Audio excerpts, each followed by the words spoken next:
ईशाना सज धज के तैयार होकर रात को निकलती है पार्टी के लिए, लेकिन उसी वक्त मंगल ईशाना को रोक देती है और कमरे में बंद कर देती है। इससे परेशान होकर ईशाना सारे ही दोस्तों को अपने घर पर बुलाती है पार्टी के लिए और मंगल से बदला लेने के लिए वह सभी लोगों के सामने मंगल को एक काम वाली कहती है और मंगल से काम कराने लगती है और बाकी कसर सौम्या पूरी कर देती है। सौम्या के आते ही वह मंगल को इतना जलील करती है कि मंगल की आंखों से खून तक निकल जाता है। आखिर पूरी कहानी क्या है, यही हम जानेंगे आज के एपिसोड में। तो बिना किसी वक्त गवाए चलिए मंगल लक्ष्मी के लेटेस्ट एपिसोड का रिकैप टेलीविज से भी पहले शुरू करते हैं। कहानी की शुरुआत होती है अक्षत से, जो कि फास्ट फूड खा रहा होता है। मंगल जैसे ही यह देखती है वह अक्षत से चिप्स का पैकेट छीन लेती है और अक्षत को कहती है कि बेटा ऐसा खाना मत खाया करो, तुम्हें फास्ट फूड की जगह प्रोटीन वाला और हाई न्यूट्रिशन खाना खाना चाहिए। अक्षत कहता है कि मम्मा मैं तो रोज यही खाना खाता हूँ क्योंकि घर में यही अवेलेबल है। मंगल की किचकिच से ईशाना परेशान हो जाती है और उठ के सीधे अपने कमरे की ओर भागती है। इधर मंगल अक्षत को कहती है कि अक्षत क्या बेटा तुमने तुम्हारा होमवर्क कर लिया? अक्षत कहता है कि नहीं मैंने अभी तक नहीं किया है। मंगल कहती है कि होमवर्क जैसा काम जल्द से जल्द निपटा लेना चाहिए क्योंकि जितना समय हम उसे टालेंगे उतना ही वह हमारे सर पर बोझ बन जाएगा। अक्षत तुरंत ही आईपैड निकालता है और उसकी मदद से होमवर्क करने लगता है। मंगल अक्षत को टोकते हुए कहती है कि तुम होमवर्क आईपैड से करते हो। अक्षत कहता है तो कहाँ से करूँ? पापा तो बिजी रहते हैं और सौम्या आंटी से मुझे डर लगता है, मेरी कोई मदद करने वाला है ही नहीं। मंगल कहती है कि तुम्हें मदद की जरूरत हो ना तो तुम मुझसे कहो ना कि होमवर्क तुम्हारे दिमाग को चलाने के लिए दिया जा रहा है, ना कि तुम्हारे आईपैड चलाने के लिए। अगले ही पल हम कपिल को देखते हैं जो कि खाना खा रहा होता है। उसी वक्त प्रतिमा कपिल से कहती है कि मंगल अभी तक क्यों नहीं आई? कपिल कहता है कि हो सकता है अपनी बेटी के साथ थोड़ा टाइम स्पेंड कर रही हो। प्रतिमा कहती है कि टाइम देखो आधी रात हो गई है, मंगल अभी हमारे घर में रह रही है, यानी वह हमारी जिम्मेदारी है, इसीलिए तुम जल्दी से मंगल को फोन करो। कपिल तुरंत ही मंगल को कॉल करता है लेकिन कॉल अनरीचेबल आता है, जिसके बाद प्रतिमा कपिल को ऑर्डर देती है कि वह अभी के अभी आदित्य के घर पर जाए और वहां पर पूछे कि आखिर मंगल है कहां पर। कपिल अपनी मां की बात तो टाल नहीं सकता, इसलिए वो सीधे आदित्य के घर में पहुंच जाता है। मंगल आदित्य को देखते ही उसका सबसे पहले तो धन्यवाद करती है क्योंकि उसी के कारण ईशाना मिल पाई है। अगर वह कमिश्नर से बात करके ईशाना के मोबाइल को ट्रैक करा के उसका एड्रेस नहीं बताता तो शायद ईशाना नहीं मिल पाती और उसके साथ पता नहीं क्या कुछ हो जाता। मंगल कपिल को घर के अंदर बुलाती है। कपिल सबसे पहले तो मंगल से ईशाना का हालचाल पूछता है कि क्या ईशाना भी ठीक है। मंगल बताती है कि ईशाना भी डरी हुई है, इतनी छोटी बच्ची के साथ जब इतना बड़ा हादसा हो जाएगा तो उसे उभरने के लिए थोड़ा टाइम तो लगेगा, इसलिए मुझे ऐसा लगता है कि ईशाना थोड़े समय में ठीक हो जाएगी। कपिल मंगल से कहता है कि मंगल जी अगर आपका यहाँ पर काम वाम हो गया हो तो चले हम घर पे, माँ इंतजार कर रही है। मैंने तो माँ से कहा था कि मंगल जी बहुत समझदार है, वह सही टाइम पर घर आ जाएंगी, लेकिन माँ तो माँ होती है, उन्हें इतनी टेंशन होने लगी कि उन्होंने मुझे तुरंत ही आपको कॉल करने को कहा, लेकिन आपका कॉल लग नहीं रहा था इसलिए मैं यहाँ पर आ गया। मंगल वापस कपिल से माफी मांगते हुए कहती है कि मेरा फोन स्विच ऑफ हो गया था और मुझे आपको बता देना चाहिए था, पता नहीं क्यों मैं आपको कहना ही भूल गई, मुझे माफ करना कपिल जी। कपिल कहता है कि हाँ हाँ वो तो कोई बात नहीं, आप इतनी टेंशन में थी इसलिए हो सकता है कि आप भूल गई हो। चलिए अगर आपका पूरा काम हो गया हो तो हम घर चलते हैं। लेकिन मंगल घर जाने के लिए मना कर देती है और कपिल से कहती है कि कपिल जी मुझे यहाँ पर कुछ समय तक ईशाना के साथ रहना होगा, वो बहुत ज्यादा डरी हुई है, बहुत ज्यादा टेंशन में है, इस वक्त उसको मेरी सख्त जरूरत है। कपिल मंगल को कहता है कि मंगल जी क्या आप सही में यहाँ पर रहना चाहती हैं? क्या यह डिसीजन आपका या फिर आपने डिसीजन जल्दबाजी में ले लिया है? देखो बच्चों के साथ रहने के लिए और भी तरीके हैं, अगर आप चाहती हैं तो हम किसी और चीज के ऊपर भी डिस्कशन कर सकते हैं। लेकिन मंगल कहती है कि नहीं कपिल जी मुझे यहाँ पर ही रहना पड़ेगा, मैं कुछ दिन तक यहाँ पर रहती हूँ, फिर मैं वापस आ जाऊंगी। कपिल इन सारी चीजों के लिए मान जाता है।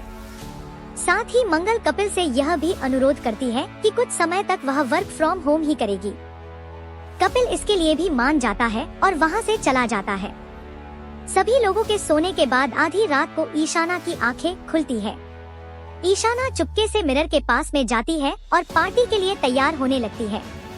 लिपस्टिक, ऑलाइनर वो सब कुछ लगाती है और सजद के तैयार हो जाती है और सभी लोगों से छुपते छुपाते पार्टी के लिए निकल ही रही होती है कि उसी वक्त मंगल ईशाना का हाथ पकड़ लेती है। मंगल ईशाना से कहती है, ईशाना तुम आधी रात को इतना तैयार होके कहाँ पर जा रही हो? ईशाना कहती है कि आप होती कौन है मुझसे पूछने वाली? मंगल कहती है कि नहीं, तुम कहीं नहीं जाओगे, तुम्हारी तबीयत भी खराब है और इतनी आधी रात को मैं तुम्हें कहीं पर भी नहीं जाने दूंगी। ईशाना कहती है कि मैं तो जाऊंगी और जाकर ही रहूंगी और मेरी तबीयत भी ठीक है, मुझे कोई रोक नहीं सकता।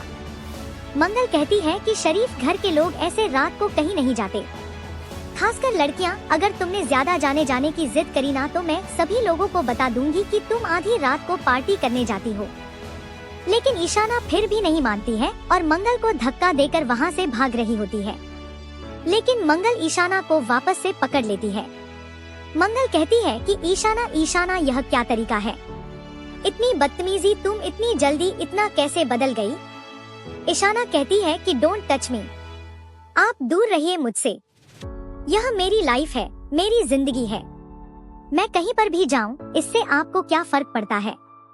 और आप होती कौन है मुझे रोकने वाली, मुझसे पूछने वाली? मंगल कहती है कि माँ हूँ मैं तेरी। उसी वक्त ईशाना कहती है कि आपने माँ होने का हक 6 महीने पहले ही गवा दिया है। आपको अगर इतनी फिक्र थी ना मेरी तो इतने समय से कहाँ थी? क्यों छोड़ के गई हमें? मंगल ईशाना से कहती है कि कहीं नहीं जाओगी तुम। अब तो मुझे यह भी जानना है कि तुम्हारे दोस्त कौन है, कहाँ पर जा रही हो तुम, और किसने तुम्हें यह आदत लगाई, किसने तुम्हें यह लत लगाई? ईशाना कहती है कि नहीं बताऊंगी, मैं कुछ भी चीज आपको नहीं बताऊंगी। आप मेरी लाइफ में इंटरफेयर करने का हक खो चुकी हैं। मंगल कहती है कि ईशाना तुम ऐसे नहीं मानोगी ना। इसलिए मंगल ईशाना के हाथ को पकड़ती है और उसे सीधे कमरे में बंद कर देती है और कहती है कि अब यह गेट तभी खुलेगा जब सुबह की पहली किरण निकलेगी, उससे पहले मैं तुम्हें यहाँ से बाहर नहीं जाने दूंगी, चाहे मुझे रात भर ही यहाँ पर खड़ा क्यों ना रहना पड़े। इस ओर इशारा जो कि कमरे में बंद थी वो कहती है कि अब मैं क्या करूं? यहाँ से तो कोई रास्ता भी नहीं है बाहर जाने का, और अगर मैंने चिल्लाया तो पापा और दादी को भी पता चल जाएगा कि मैं रोज रात को बाहर पार्टी करने जाती हूँ। सोम्या छुप छुप के सारी चीजें देख रही होती है और मन ही मन में कहती है कि मंगल बड़ा गुरूर था ना तुम्हें तुम्हारे बच्चों पर, अब मैं तुम्हारे बच्चों को ही तुम्हारे खिलाफ खड़ा कर दूंगी और तुम्हारे बच्चे ही तुम्हें इस घर से धक्का मार के बाहर निकालेंगे, बस देखते जाओ मंगल। अगले दिन सुबह सुबह जब मंगल तैयार होके बाहर आती है तो वह देखती है कि कुसुम चाय और बिस्किट खा रही है। लेकिन पहले तो कुसुम इस समय पे नाश्ता करा करती थी। मंगल को यहाँ पे थोड़ा डाउट होने लगता है। वो जैसे ही किचन में जाती है तो अक्षत के लिए मीठे मीठे पैनकेक बने होते हैं। मंगल कहती है कि यह क्या है, अक्षत सुबह सुबह इतना मीठा खाएगा? मेड कहती है कि हाँ, सोम्या जी ने तो मुझे यही कहा है और मैं जब से यहाँ पर आई हूँ तब से मैं अक्षत के लिए ऐसी ही चीजें बना रही हूँ। अम्मा सुबह सुबह चाय बिस्किट खा लेती है। ईशाना की सुबह ही 1 बजे होती है और जो आदिश जी हैं, वो सुबह सुबह ब्रेड और टोस्ट खा के चले जाते हैं। और रही बात सोम्या दीदी की तो वो हेल्दी फ्रूट्स बाहर से ऑर्डर कर लेती है। मंगल कहती है कि नहीं, मेरा बेटा अगर इतनी मीठी मीठी चीजें सुबह सुबह खाएगा तो उसके हेल्थ पे क्या प्रभाव पड़ेगा? नहीं, यह सारी चीजें अब से नहीं बनेगी। उसी वक्त वहाँ पर सोम्या आ जाती है और मंगल से बहस करने लगती है। मंगल से कहती है कि मंगल तुम यहाँ पर गेस्ट हो और गेस्ट लोग किचन में नहीं आते, तुम हमें खातिरदारी का मौका दो। मंगल कहती है कि यह क्या चीज है सोम्या, अक्षत को सुबह सुबह इतना मीठा पहन के खिलाओगी तुम? सोम्या कहती है कि अक्षत को यह पसंद है इसीलिए वह खाता है, मैं उसे जबरदस्ती फीके फीके खाने तो नहीं खिला सकती ना। और वैसे भी तुम कौन होती हो मुझे बताने के लिए कि मैं मेरे बच्चों को क्या खाना खिलाऊं? मंगल कहती है कि तुम्हारे बच्चे नहीं है सौम्या, वो मेरे बच्चे हैं। सौम्या कहती है कि तुम वो हक खो चुकी हो मंगल। लेकिन मंगल सौम्या की बातों को नजरअंदाज करके अक्षत के लिए पैनकेक बनाती है, वो भी थोड़े कम शक्कर वाले, ताकि अक्षत को बुरा भी नहीं लगे और अक्षत को पता भी ना चले। अक्षत के साथ साथ वो कपिल के लिए भी पैनकेक बनाती है, लेकिन अक्षत के बॉक्स में वो लिखती है कि यह मेरा प्यार का एक तोहफा है। लेकिन कपिल के बक्से में मंगल कुछ भी नहीं लिखती है और दोनों ही बक्से जाके वो टेबल पर रख देती है। साथ ही आदित्य को कहती है कि आप जब ऑफिस जाओगे ना तो यह डिब्बा कपिल जी के लिए ले जाना। इतना कह के मंगल किचन में चली जाती है और उसी वक्त अक्षत की बस आती है और अजय जल्दबाजी में अक्षत को कपिल का डिब्बा दे देता है और कपिल के लिए अक्षत का डिब्बा ले जाता है, जिसके अंदर मंगल ने चिट्ठी लिखी थी। मंगल नाश्ता लेके ईशाना के पास पहुंचती है, जहां पे ईशाना सो रही होती है और ईशाना की नींद खुलते ही ईशाना मंगल के साथ दुर्व्यवहार करने लगती है। वह मंगल को अपनी माँ की तरह नहीं बल्कि एक सौतेली माँ की तरह ट्रीट करती है। और इसी के साथ ही खूबसूरत एपिसोड भी यहीं पर खत्म हो जाता है, इस सस्पेंस और ट्विस्ट के साथ कि आने वाले समय में ईशाना और क्या क्या मंगल के साथ करने वाली है। वो किस तरीके से मंगल को जलील करेगी और मंगल किस तरीके से ईशाना को सौम्या के प्रभाव से बचाने वाली है। बाकी आपको यह वीडियो कैसी लगी कमेंट सेक्शन में जरूर बताना। अगर वीडियो अच्छी लगी तो वीडियो को लाइक करके चैनल को सब्सक्राइब करके ज्यादा से ज्यादा लोगों को ये वीडियो शेयर करना, ताकि हमारी फिर से मुलाकात हो और आप मंगल लक्ष्मी के अलावा और कौन कौन से टीवी शोज के रिकैप टेलीविजन से भी पहले देखना चाहते हैं वो भी कमेंट करके जरूर बताना।